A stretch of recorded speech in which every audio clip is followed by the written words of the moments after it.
One thing you notice working with chefs, in a commercial kitchen, not everything is made in a pan. You have flat tops, planchas, French tops, these large, flat, high heat surfaces in which you can cook all various ingredients on. So we designed a griddle to give you the flexibility to turn your household range or your outdoor fire pit into a flat top that you would find in a restaurant. You know, Chip is the outdoorsman. He's taken the griddle with him camping, cooking outside. I like my griddle indoors. With a large surface area and double burner capabilities, it's the perfect breakfast surface and converting your stovetop inside into a restaurant flat top. When we thought about a griddle and how you use it, whether it's indoor or out, you're going to use carbon steel for it. It's the best option and the best performance. Carbon steel is an incredible material that brings the best of stainless clad and cast iron. There's no coatings, no chemicals. It is something that gets seasoned over time and becomes naturally nonstick.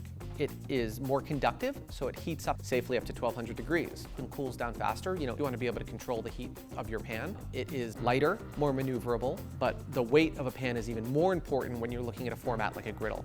It's a large piece that you're moving inside and outside, cooking a lot of food on. We knew that carbon steel would allow for a more comfortable use than a cast iron equivalent. We're really proud of what the material brings to your kitchen, and it was a no-brainer for us to add a griddle in this material as we think through our carbon steel collection. Our griddle, like all of our carbon steel collection, is made in Sweden, somewhere that has a really great history of manufacturing and craftsmanship and design, but also an abundance of iron products. We've also designed a modular toolkit to add on to the griddle. This toolkit contains adjustable stands, a lid, and a grill press. Each is crafted to offer more flexibility in how and where you cook. Can't wait for you to try this griddle at home. This is one of my favorite products we've launched, and we're excited to hear what you think.